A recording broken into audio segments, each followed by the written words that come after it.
Hi guys, and welcome to Halifax Here. My name is Gina Harnish. I'm Adam Cooper. Halifax Here is a My Halifax weekly podcast where we upload right here on our YouTube channel every Friday.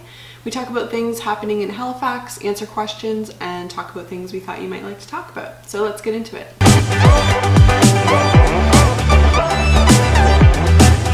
For this week's episode, we're going to be doing a February recap of all the stuff we did in February. It was quite a busy month. The first thing we did, we were invited by a local band here in Halifax called Kitty and the Cats, to come and film them at the Halifax Distilling. Halifax Distilling Co. Yeah. It's been a busy week, but it has been a busy week, but it's been a busy month as well. Yeah. I think it doesn't help that February is so short. Like, it just always seems like, man, February's over, but you forget that it's like 5 days shorter than everything else. Yeah, that's true. But that was a great event because, I mean, it's always nice when people reach out to us and say, hey, can you film us, can you come, because that makes it our job easy, because then we always have that access that you kind of need. Yeah. Because the whole point with the vlog is to show people stuff they can't see anywhere else. So when people give us like limited access, then it's like, well, at this point they're not really seeing anything they don't know. That means that only people that would never go to that then see it. Yeah. So when we had like access to the distilling, people were so cool and they showed us everything, and the band would with the sound check, and we could like just walk around and film, and they were just like, whatever you want, just film. And they were so good. That was such like the perfect location for that, because like you're in like a place that sells spirits, and it was like all cool and like just smooth, like Mad Men. It has a really cool ambiance. Yeah, it's really cool. I wasn't able to go. I had to go later because I had a previous engagement, a swing dancing lesson that night. But so I showed up later. But they gave you like a tour of the distillery. The manager that was there. I mean, that wasn't part of the event. That was just kind of for me. They showed me just some of the other facilities they have, and they have different rooms, and they host a lot of stuff in the distillery. And that was cool, because that way, I was saying something like, we'd like to feature just the distillery, because the band were cool, but we were there to film the band. Yeah. So all the distillery footage was kind of like B-roll at that point. Yeah. And I was kind of filling the episode out with some information about distilling, just so I could get kind of both people, because when there's places like that, like they're a local award-winning business, and these are a local band. Like I don't want to just like lop it and have it just be about the band. And the band of the video, and they did the video, and it's just really cool to kind of, again, have that access. But they gave me a lot of behind the scenes access, which footage I didn't film deliberately, so that we can go back and film it, and then you guys will see it fresh, and it won't be kind of duplicated. Yeah, it was a really cool venue, and we actually saw Kitty and the Cats earlier in the year in December, where, what was the event called? It was like swing into the holidays jazz. It was night. The fundraiser for the Halifax Jazz Fest. Yeah. And my brother was actually playing in one of the bands that played later in the night. But Kitty and the Cats, they second act were the second act. Yeah, and they were really good. They're like a jazz band. It's a trio? There's a trio. There's a fourth person there who's like their sound technician, but obviously he doesn't play. Yeah. But he actually does. He was a talented dude, because I said to them at one point, like, the acoustics are great in here, and she's like, oh, it's the sound technician, he's doing such a good job. And it was like, when you were there, like, it didn't sound like, there was like, it wasn't flat, it was just like, just all encompassing. Like, he did a really good job balancing that sound, because I imagine, it's a great venue, but it's a long square box, so it's not like the acoustics has much to grow, so he did a really good job balancing that.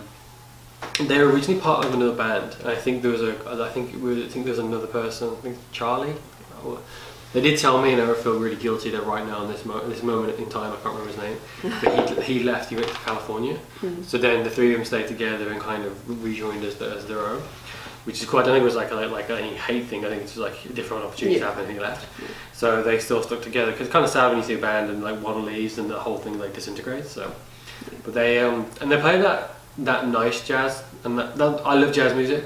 But a lot of it don't hit a lot of it. A lot of people don't like it when it's really peepy. Like it was very smooth, kind of easy jazz. Easy listening. Yeah, so like even if you're not like a huge lover of jazz, you could have gone to that event and just sat there and just been like, oh yeah, I'm doing this. Yeah, it was cool, Then we went and saw my mate Nick.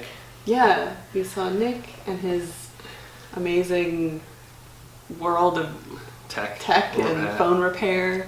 That was really fun.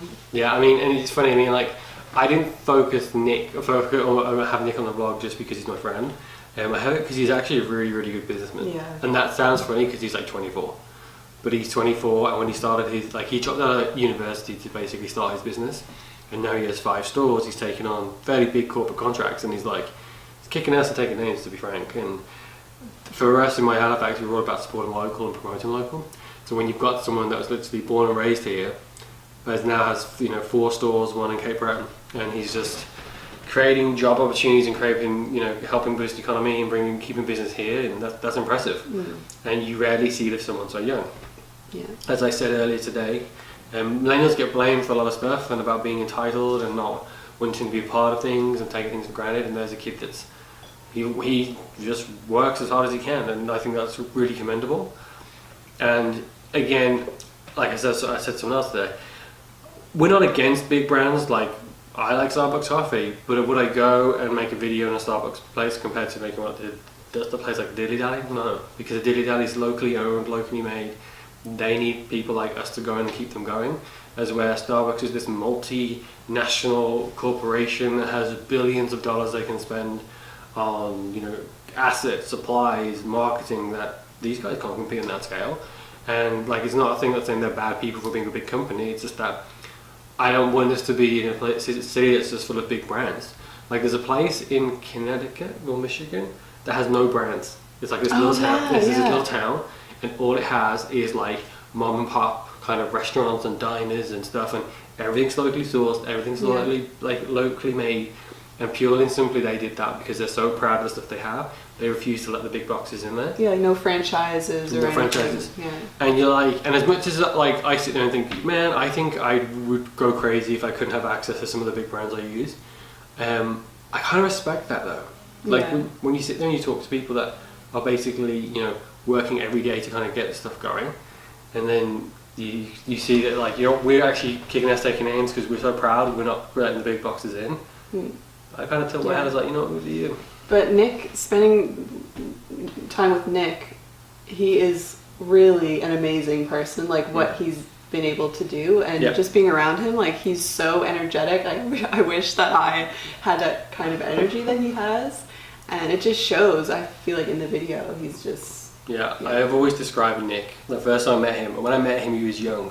He was just turned 16 or he was about to. And even then, I was he's lightning in the bottle. Yeah. And now he's a mature lightning bolt in the bottle. Yeah. What he has, they should bottle it and sell it. Because he's just got that drive. Yeah, it was amazing. Yeah. And then we started our very own Instagram challenge. We did. We started an Instagram challenge. We picked a day to do our challenge on a blizzard day. Which wasn't the plan. No. Actually, Gina was talking about she couldn't go if she wasn't at the start of Kitty and the Cats because she had swing dance lesson. I'm now taking swing dance apparently.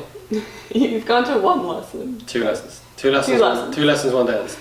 Yeah. How many lessons have you gone to? 3. So I haven't seen a whole lot of difference in people. No. But to balance some of the stuff in and keep my Halifax and keep it relevant, we have to juggle our schedules a lot. Mm-hmm. So something was happening on the day we were planning to film, and the day we planned to film was this gorgeous sunny day. It was okay, we'll film tomorrow, and then it snowed. Yeah. But I think the snow actually worked out better because it kind of set. It was a lot of my Halifax, we try and keep it as realistic as we can, in terms of this is what it was like when we were there. That's why if we have a bad episode, in terms of it being a washed out parade, we still film it because that's what it was like that day. Yeah. But our kind of stuff looked really wintry and pretty because of the snow. And Halifax looks really nice in the snow, so I think it worked out well. Halifax is one of those unique places where even when it is snowing or rainy, it still works. Remember a few days ago we had all that fog, and even Citadel Hill, which you could not see, the people were posting Instagram pictures and they were it's at the Citadel, and it's just fogged in. I was it looks super eerie, but super cool at the same time. Yeah, I think I saw that picture. Yeah, it's Halifax never looks bad naked. It's just true. Yeah, it's really good. Yeah, that was fun. And some people got on board with it, which was really. I'm a little sad because I really thought that thousands of people would get onto it, and I know that's probably a little bit ambitious since we have 120 subscribers, so at best 120 people could have got involved. But I just felt it was such a fun thing, and Instagram's so popular in the city that people would do it. But it hasn't even a week, so you never know. But I just thought that with Halifax looking so good and being so good, and that's also the fact there's just so many talented people in the city. I just thought everyone would be like, yeah, let's just crush Instagram for a week, and everyone would be like, what the hell is this Halifax place? And that's kind of what I wanted to happen. But it's something that, you know, you can build on, and people can still use the hashtag and tag pictures and stuff, which is like the challenge isn't ending. Like Andy Fillmore, I was talking to him about it. He said to me, when does the challenge end? It's not ending. That was never my intention to be like just for a week. It's just post take 5 pictures, post 1 a day over a week, and just use the hashtag HFX Insta Challenge. And the whole reason we wanted that is so that on that hashtag we could get either trending, or at least everyone would have the common thread going through there, and that way we can all see it, because then you can follow the hashtag. But like, we're not going to say it's over by the end of this week. Like, if you stumble onto YouTube and find this video and you're like, oh man, I wish I'd been a part of it, you still can just join in, because it's whenever you start your 5 days. So there's no deadline to that. Yeah, so that was a lot of fun.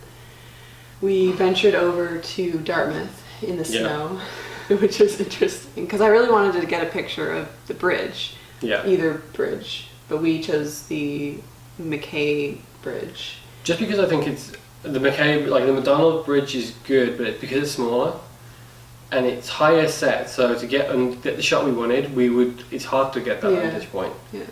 You know, without being in one of the buildings, and it was like Sunday, so how we get all the buildings. And it was snowing like crazy, so. And like we also, for my Halifax, we call it my Halifax because we think of Halifax County, so we're not anti-Dartmouth.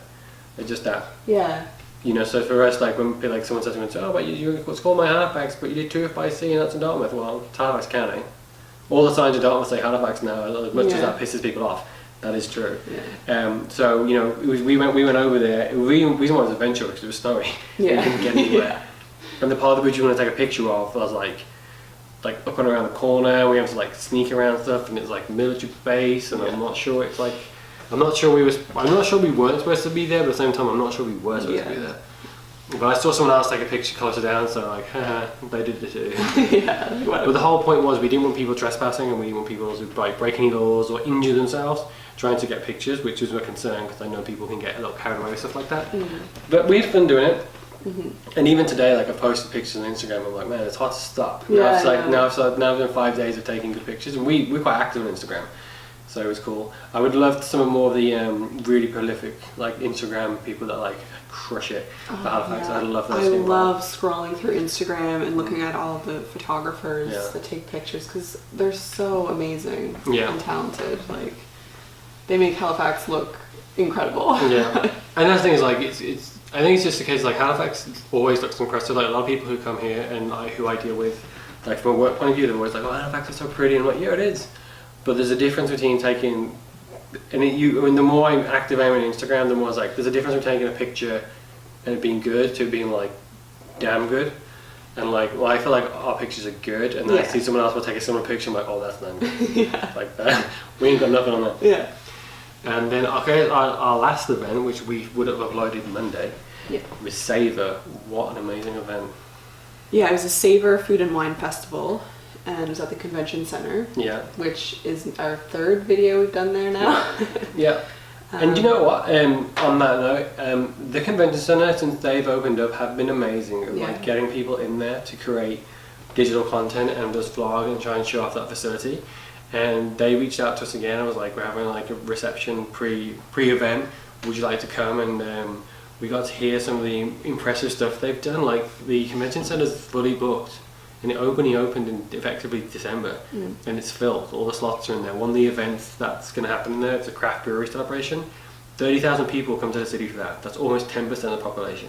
We're going to come here, so that's 30,000 people that will go to the Dilly Dally, to the Bicycle Thief, to the restaurants downtown, to all the stuff that we kind of do. And I know when you look at it, you think, how's a convention centre helping the city? Well, it's bringing a lot of people here that will spend money in the stores and the restaurants, and that's how it's boosting them. And 30,000 people, that's a lot of people.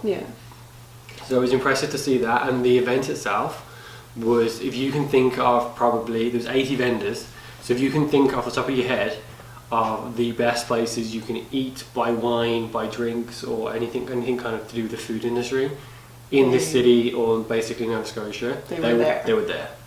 And they were giving out free samples. Yeah.